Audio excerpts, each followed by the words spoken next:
Hi, Alan. Good morning. Good morning. It's a pleasure to be on with you. I'm a big fan. I love your writing. I follow it all the time, and I'm happy to be able to dialogue with somebody so intelligent and thoughtful. Thank you very much. And I'm very happy to dialogue with such a much more clever person than myself. Anyway, so I'm here today with Professor Alan Dershowitz.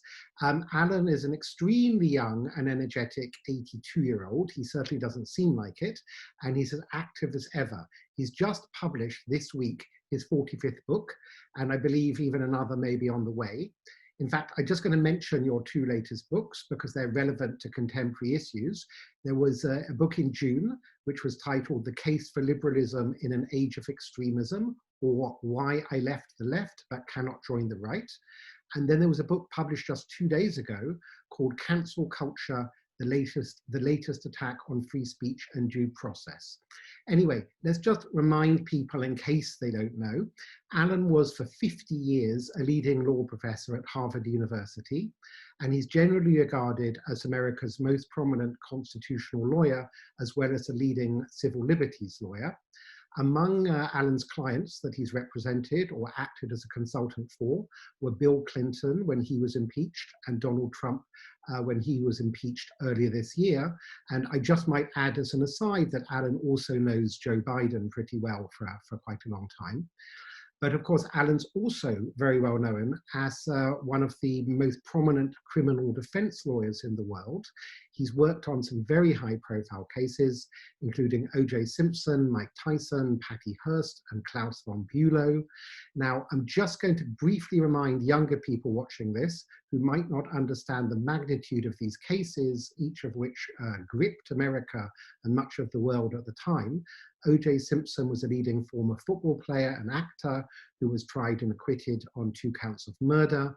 Mike Tyson was the world heavyweight boxing champion and generally considered one of the greatest boxers ever, who was convicted of rape. And Klaus von Bülow was a Danish-born socialite who was convicted for the attempted murder of his wife, but found not guilty in a second trial. And of course, Alan's book on that case, Reversal of Fortune, was the basis for a pretty exciting film, which won Jeremy Irons an Oscar for Best Actor. And among the prominent people that Alan is presently consulting for is WikiLeaks founder Julian Assange, who the US government is trying to extradite from London on criminal charges. I'm not sure Alan would even remember this, but I first met you in about 1996 when I interviewed you for the Jerusalem Post magazine in the very nice garden of the King David Hotel. We became friends in the ensuing years, and one interesting evening was in November 2016 when Alan kindly invited me to his election night soiree at his New York apartment the night that Donald Trump was elected president. And while virtually everyone else there, Alan's friends were, I guess, Democrats, and they were left near speechless in a state of shock and disbelief as the results started to come in, Alan and I had a little brainstorming session that evening of what a Trump victory might mean, both for the US and internationally on issues such as the Middle East. And we'll talk about Trump a little bit later, but let's just start at the beginning, Alan. Can you just tell us a little bit about your upbringing, your education, your family background? Sure. I grew up in the Borough Park section of Brooklyn, having been born in Williamsburg. My family was typical working class, middle class Jewish family. My grandparents had come from Galicia in Poland, the Dershowitz part of the family in the 1890s, the Ringel part of the family, my mother's side, in the first decade of the 20th century. Grew up Orthodox, modern Orthodox, went to yeshiva where I was a terrible, terrible student. My rabbi in high school called me in and said, you know, Dershowitz, you got a good mouth on you, but a Yiddish cup, a good Jewish brain you don't have. You should figure out a profession where you have to use your mouth a lot, but not your head. He said, I have 2 suggestions. One, you could be a lawyer, or 2, you could be a conservative rabbi, which was the worst insult he could throw. I wasn't smart enough to be a rabbi, so I became a lawyer, and I quickly turned around. I mean, I was the worst student in high school. I had a C average. One of my grades in Hebrew was Beinoni minus, which means mediocrity minus. I didn't even make it to mediocrity. And then as soon as I went to college, I was first in my class in law school. And I never got a B in my life. My mother always said, get B's. B's are good grades. So I got C's and then I went to A's. And I was lucky. I grew up in the post-Holocaust era. I met a lot of survivor kids my age who's lost relatives and parents. And I grew up as a strong supporter of human rights, a strong opponent of anti-Semitism, a strong Zionist, supporter of, admirer of David Ben-Gurion and Chaim Weizmann. And I've been privileged to know most of the Israeli prime ministers since Golda Meir, and support for Israel and love of Israel and travel to Israel, which I've done over 100 times, has been a very important part of my life. Yes, and in fact, we'll come back to Israel in a moment. But you, as you said, I know that you came top of your class at Yale Law School, and then of course you taught at Harvard. And for most people, being a leading professor at what's probably the world's leading law school at Harvard would be more than enough. It wouldn't just be C to A; it would be triple A. But you also have been involved as a practicing lawyer in some very, very interesting cases. Are there? If you just had to pick a couple of cases, I'm not talking about right now, more recently with Trump and so on, but over the decades, which 2 or 3 would be the most interesting people you came across acting for them? Well, first of all, most of my clients, famous as they are not at all interesting. They're boring. And I meet them at a terrible time in their life when they're going through horrible crises. There are a few exceptions. Natan Sharansky. I was privileged, along with Erwin Cutler, to represent him for a good many years and to hopefully help him get out in time to have him have children and now grandchildren. And we have become close friends. And so that's a rare case where I really loved one of my clients. I thought, there but for the grace of God go I. I mean, our great-grandparents grew up in the same part of the Pale of Settlement or outside in the Jewish communities. And my parents made a left turn and came to America. His parents made a right turn and went to the Soviet Union. Had our parents taken different paths, I might have been the dissident and he might have been the lawyer. So I had a very close identity with him. Most of the rest of my clients I've had a professional relationship with, not a personal relationship. I try to keep a very sharp distinction between my professional and my personal life. And, I'm like a doctor. I try to diagnose the problem properly and give objective advice. You mentioned I was first in my class in Yale. I left out the fact that though I was first in my class at Yale, an editor-in-chief of the Law Journal and a Supreme Court law clerk, I was turned down by 32 out of 32 law firms that I applied to, because in those days, Wall Street firms were not hiring Eastern European Jews from Brooklyn. That's not the reason I went to teach at Harvard. I was going to go to teach at Harvard anyway, but it certainly was a reality in those days that Jewish kids had trouble getting into law firms, trouble getting into medical schools. There were quotas, there's no doubt, and sometimes absolute restrictions. And of course, beyond the anti-Semitism that was quite prevalent in that period, we mustn't forget some of the greatest people ever, such as the Beatles, from England, couldn't get a recording contract at the beginning. So it's their fault, not yours. But by the way, you're in a way very successful in 3 different careers: a professor, a practicing lawyer, and an author, not just of books, but of a great number of articles. It's almost like 3 different careers. Have you enjoyed them equally, or is one of them more rewarding than the other? I could never just do one thing. I have a terminal case of FOMA, fear of missing anything. And so as a professor, I always wanted to be a practicing lawyer. I always loved writing. And I do think the secret to my success as a teacher was bringing the courtroom into the classroom. And the secret of my success as a courtroom lawyer was bringing the classroom into the courtroom. I was able to use both of my careers in tandem. And then, of course, my writing has been largely based on my career and my life. I've been fortunate to have an interesting life, a life where I've defended many important people. It never occurred to me that in the 80th year or 81st or 82nd year of my life, I'd be defending myself against false charges, which I'm doing quite successfully. But still, it's a real change of what I expected my later years would be. But I have a thick skin and I'm fighting back and I'm being successful in my fight. And I think some of the false charges are probably politically motivated up to a point as a result of your defending politicians or political figures in more recent years. And also Israel, Israel. And Israel being a political issue. But just for a moment, before I ask you, for example, about Donald Trump, I mean, you lived, I guess, in Boston while you were at Harvard. You spend time, I know, also in Washington and Florida, and you visit Israel. But you're very much a New Yorker. I mean, I even read that the New Yorker magazine has done a couple of cartoons of you, and the New York Times crossword puzzle has featured you, and so on. And there's even a sandwich, a pastrami sandwich, named after you in Fenway Park. So, but let's now move to Washington, even though you spent a lot of your time in Boston, New York, Florida. Did you know Trump already? Had you come across him in New York prior to him being president? I had only met him briefly, socially, on 1 or 2 occasions. I didn't know him. I had a funny experience with him. When I represented Leona Helmsley, my daughter was born. This is 30 years ago.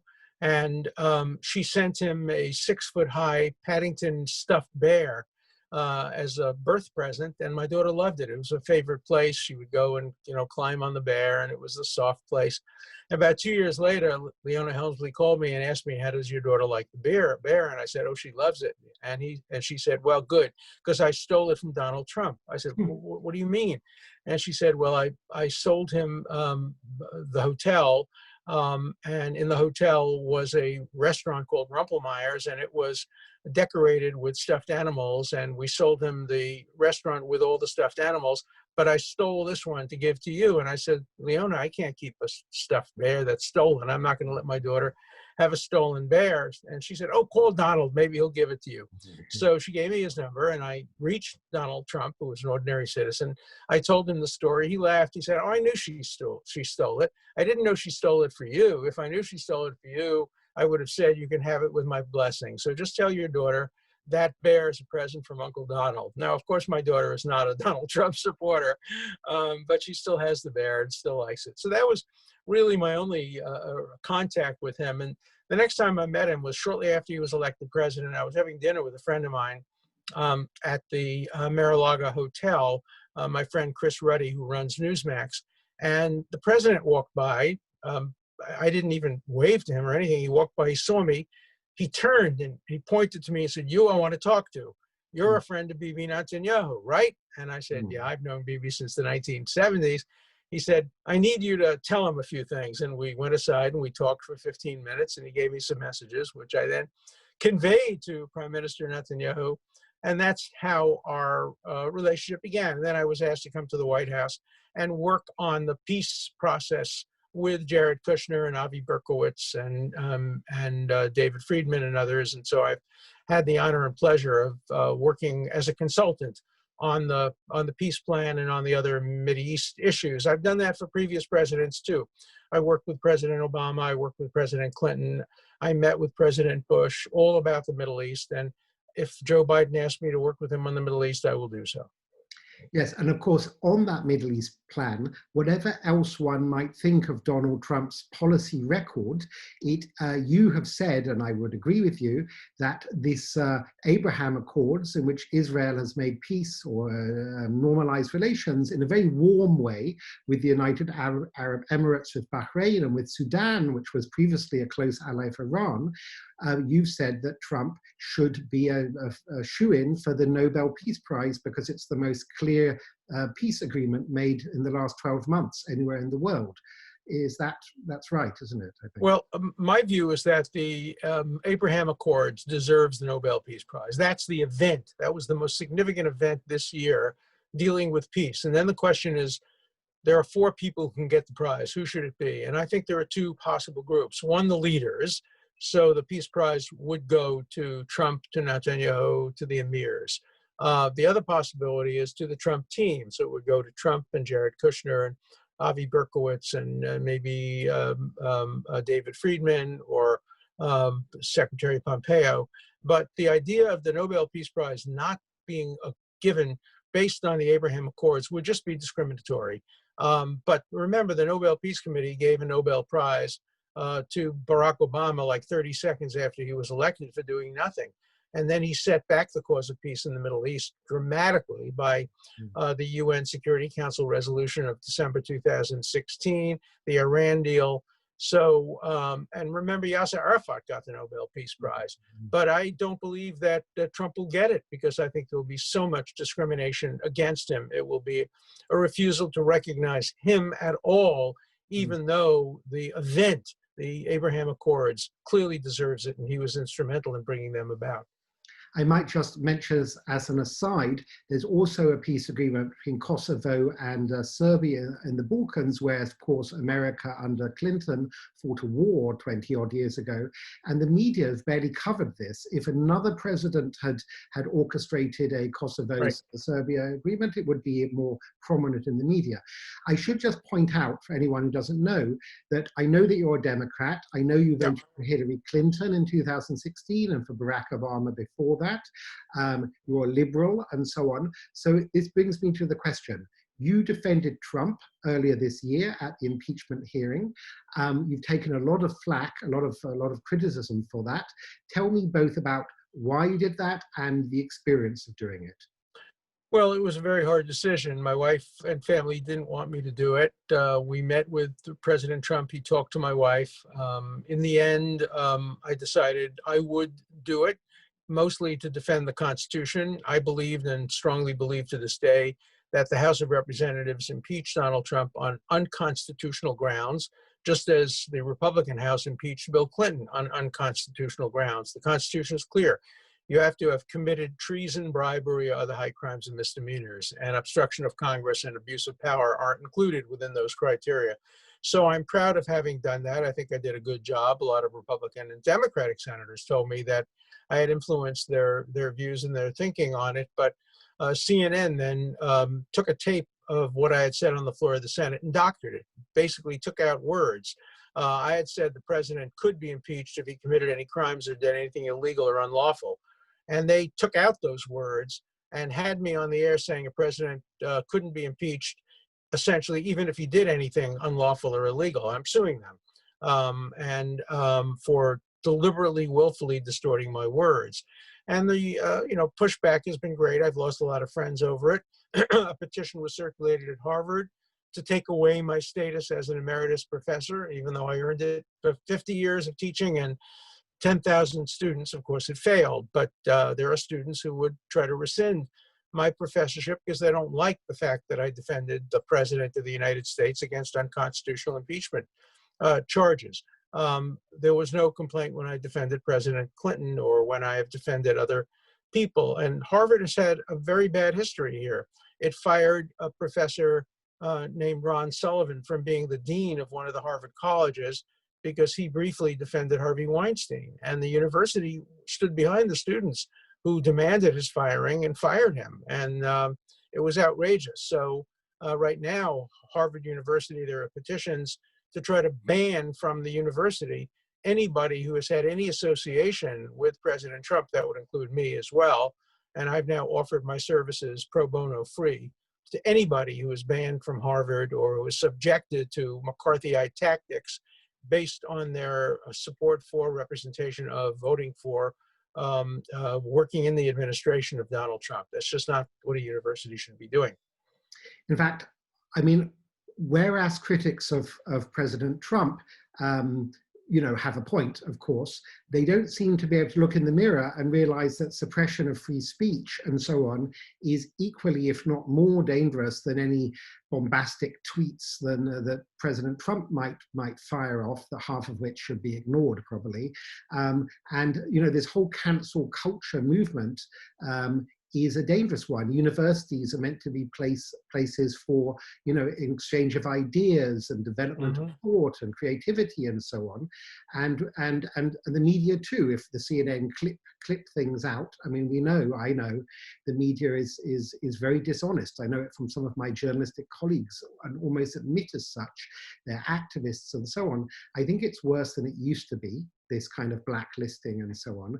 And we're at a dangerous juncture, because I actually think that Joe Biden or the Democrats might have picked up more votes if it wasn't for this kind of extreme political correctness and so on. It's pushed some people into supporting Trump who don't really support Trump, or they're not Republicans or conservatives, but they're more frightened or equally frightened of a kind of almost Stalinist style intolerant left. That's my view. I think that's absolutely right. I think the greatest gift that the Republicans and the conservatives got was AOC.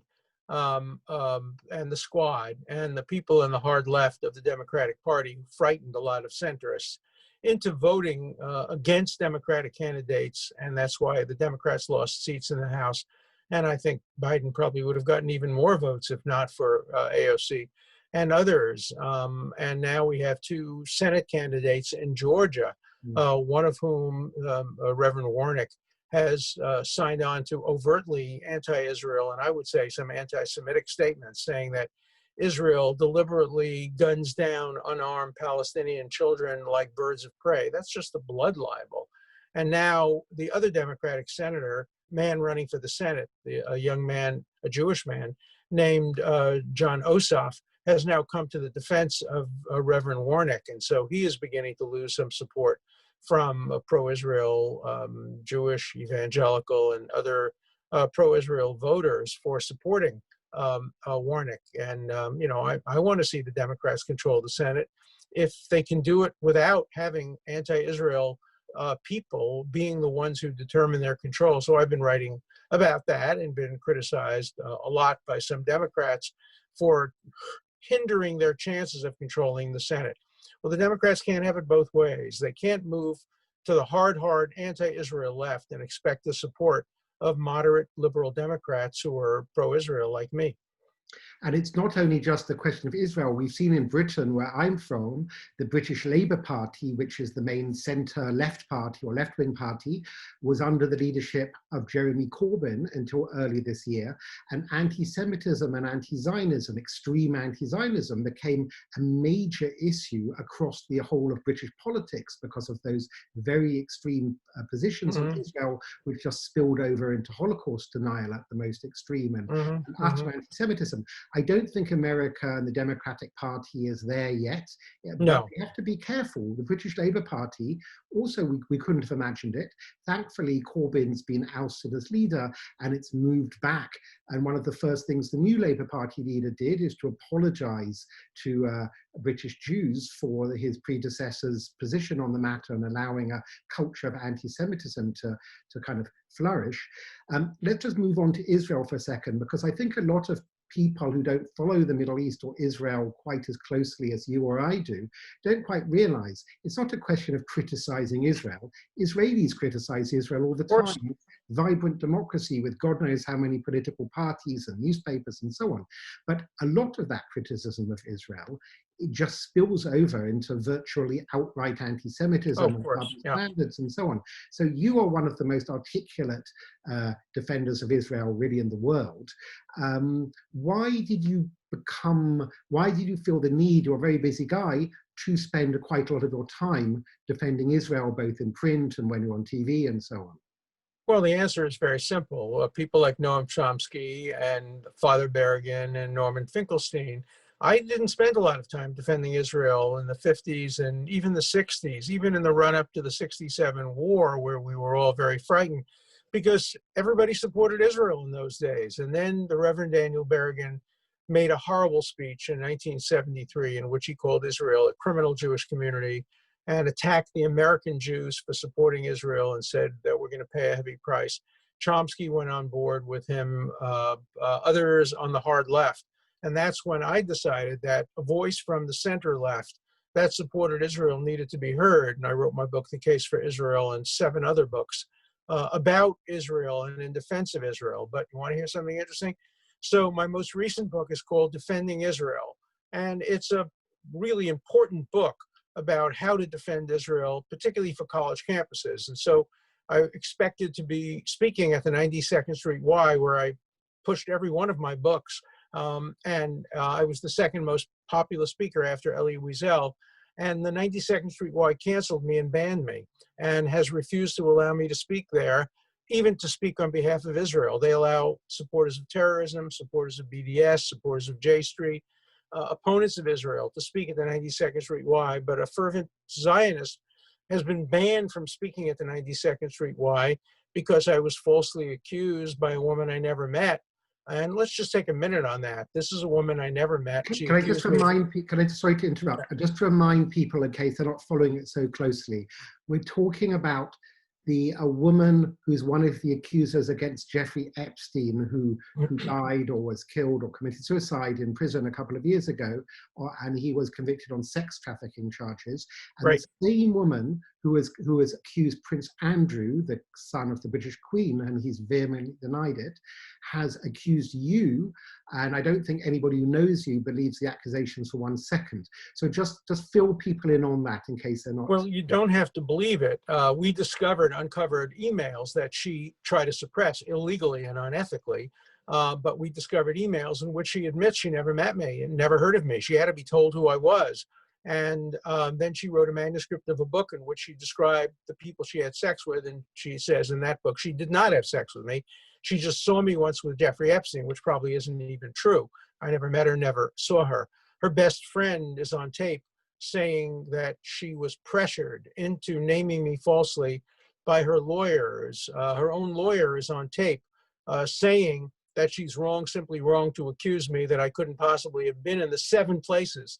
She said she had sex with me on multiple occasions. She has falsely accused Leslie Wexner as well. And her own lawyer admitted that Leslie Wexner was telling the truth when he said he never met her. So she has no credibility. She has a long history as a serial liar. She was paid $160,000 by British tabloids to tell her story.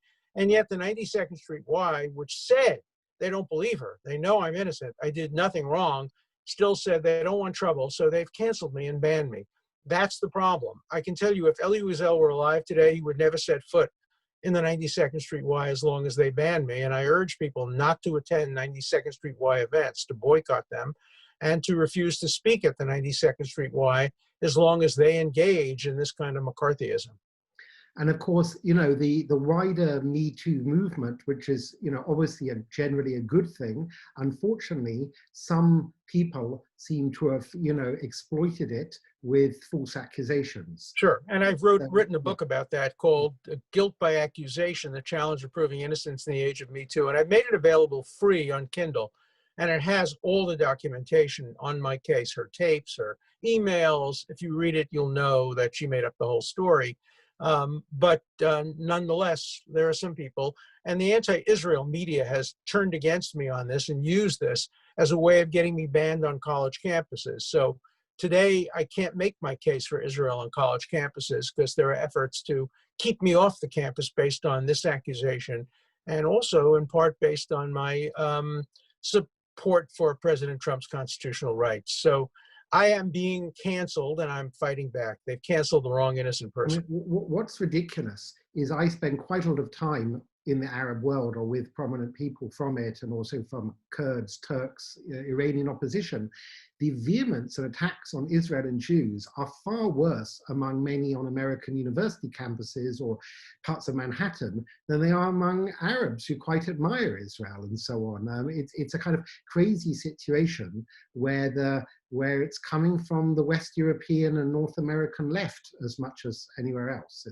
But peace in the Middle East will not be achieved by J Street. It will not be achieved by people on the hard left. It won't be achieved by BDS. It won't be achieved by boycotts and petitions. It will be achieved when the Palestinians decide to sit down with the Israelis and both of them decide to make painful compromises. Israel has already done that in 2000 and 2008. They abandoned the Gaza. They are prepared to sit down with no preconditions now and negotiate. But you wouldn't know that if you went to American hard left or European hard left anti-Israel attacks. That's why my voice, your voice, our voices are important to continue to be heard. And that's why I'm fighting back, because I need to get my voice back on college campuses. Do you think a Biden presidency will be able to continue the Middle East peacemaking deals? I mean, Donald Trump says, and I have reason to believe he's accurate from my own sources, that they're up to 8 or 10 more agreements in the pipeline between Israel and Arab countries. Will Biden be able to, a Biden administration be able to continue this while at the same time not moving too close to the positions of the Iranian regime on the nuclear issue? It's a hard question. It depends on who he appoints. If he appoints Ben Rhodes, people like that from the Obama administration, forget about it. If he appoints people who have poo-pooed the Abraham Accords the way Ben Rhodes did, I would hope he would appoint other people. There are good people in the Biden transition team, Tony Blinken and others, who are critical of Israeli policies, and as are many Israelis, but who understand that Israel is America's most important, strongest ally, frankly, more important in many ways than Great Britain and France in terms of intelligence, in terms of fighting terrorism. Just the most recent headlines, we don't know if they're true, they haven't been confirmed, that the United States asked Israel to do justice to a terrorist leader who had killed so many Americans, and Israel accomplished that for them. Israel and the United States will have to work together. Number two in Al-Qaeda. Right. Israel and the United States will have to work together to make sure that Iran doesn't develop nuclear weapons. I think they will also work with the Saudis and the Gulf states, all of whom in conjunction want to make sure that Iran doesn't develop nuclear arsenal.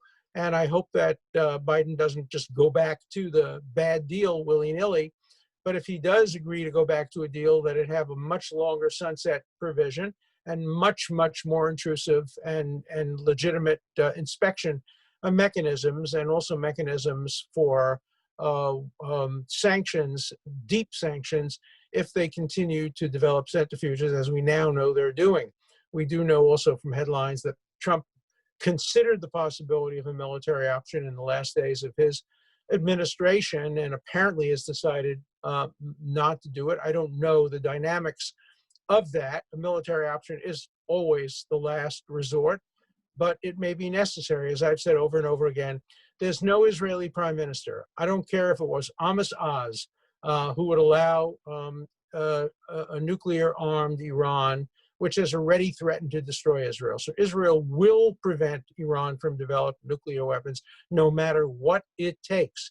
The question is, will they do it with the implicit, explicit support of the United States? I hope they do it with the explicit. I hope they don't have to do it. But if they have to do it, they will do it. Of course, just in case anyone doesn't know, an Iranian nuclear bomb will not only be a threat to Israel, it will spark off a nuclear arms race across the Middle East. The Saudis said only yesterday that they would have virtually no choice but to get their own nuclear arsenal, which they could probably buy off Pakistan or North Korea or someone. And Turkey and various other countries will have a terrible situation with a lot of countries, some of which have governments that are less than reliable, like Turkey, having nuclear weapons. So it's not, the question of the Iranian nuclear weapon is not only about Iran, it's about nuclear proliferation globally, actually. No, it's true, of course. And you know, when you get somebody like Rafsanjani, who's supposed to be more moderate, and he says, as he did some years ago, if Iran develops a nuclear bomb and bombs Tel Aviv, it will be the end of Israel, because Israel is a one-bomb state. Israel will then drop nuclear weapons on Tehran, he said, and kill 20 million Muslims. But the trade-off, he said, would be worth it, because it would be the end of the Zionist entity, but Islam would survive. When you have somebody like that, you have to remember Elie Wiesel's wonderful statement when he said, for him, the lesson of the Shoah is always believe the threats of your enemies before you believe the promises of your friends. So Israel has to have the capacity by itself, no matter who the president is, no matter what party is in power, it must have the capacity to prevent Iran from developing a nuclear arsenal, and the world will be thankful for it. I remember once having a conversation with Prime Minister Netanyahu. I generally don't disclose my conversations, but this was a broad conversation. And I said, and I put this in print as well, that if Winston Churchill had been the Prime Minister of England in 1936, and had seen, as he did, the potential of the growth of Nazism, and had preemptively attacked Nazi Germany because they were violating the Versailles Treaty, he'd have been attacked as somebody who killed unnecessarily, because history is blind to the future. We didn't know that 50 million people, 6 million Jews, would be killed by Hitler, and that could have been prevented by a preemptive attack. The same thing is true. If you attack the nuclear reactor in Iran, you will be condemned by contemporary politicians. But no one knows what you might have prevented, the death of many, many hundreds of millions of people. When Israeli Prime Minister Menachem Begin took out Saddam Hussein's nuclear reactor in 1981, and later Israel took out the beginnings of the President Assad of Syria's nuclear program, at least on the Iraqi one in 1981 against Saddam, the entire world, including the United States, condemned Israel. Later on, most of the world were incredibly grateful that Saddam never had nuclear weapons when he invaded Kuwait and was killing Kurds and Shia and so on. Anyway, Alan, let's just finish off on a more positive note, okay? You've met a great many interesting people. Who have you admired? Both people you actually knew who might have influenced you, but also maybe people who you never met, historical figures, presidents, justices, whoever. If there are 2 or 3 or 4 particular people either you met or just historical figures. Well, let me start by saying there are no saints. You know, the Jewish religion doesn't have saints. All of the biblical characters in the Jewish Bible are deeply flawed, and every great person I've met has been deeply flawed. Never met a great person that didn't have some flaws. I mean, just think about Ruth Bader Ginsburg, for example. Everybody is sanctifying her, but she is one of the people who has kept Jonathan Pollard in prison for all of these years, and she refused to allow the argument in this case to be postponed from Rosh Hashanah. So, you know, not a perfect saint. And I taught my students from the beginning, don't have heroes, because your heroes will have clay feet. But I have met great people. I've certainly met Elie Wiesel, who is a fantastic, great person. I had encounters with, but didn't personally meet, Nelson Mandela. I was pleased to have been part of a team representing him. You know, I worked for a great justice of the Supreme Court, Arthur Goldberg, and a great judge, David Bazelon. I've met great people in my life. I've been honored and pleased to have had encounters with them. Elie Wiesel was remarkable, just an amazing man. We became very close friends. He sent me to the Soviet Union. Basically, shortly after he wrote his book, The Jews of Silence, he asked me to go to the Soviet Union and become a lawyer for the dissidents. And on his behalf and on behalf of Rabbi Lookstein of Ramaz School, I went to the Soviet Union early in the refusnik period and took on those cases. And that was probably the greatest. The part of my legal career I'm most proud of was representing Soviet Jews and representing refusniks, because again, they're but for the grace of God, go I. And so those are some of the great people I've met, but don't expect too much of your heroes. People are human. And one of the reasons I love the Jewish Bible is the humanity of the patriarchs. None of them is without flaw. Alan, thank you so much. That's been fascinating as ever. You're always interesting, but thank you for that fascinating, wonderful insight. Well, it's easy to be fascinating when you have a fascinating questioner who's asking all the right questions and who's written so many good things about Israel. I mean, you're a gem and a jewel, and people ought to read your writings, and you're one of the few people who can inform objectively about what's going on, not only in the Middle East, but around the world and throughout the Jewish community. So keep up all your good work. Thank you very much. Okay, have a good day. Bye. You too. Bye.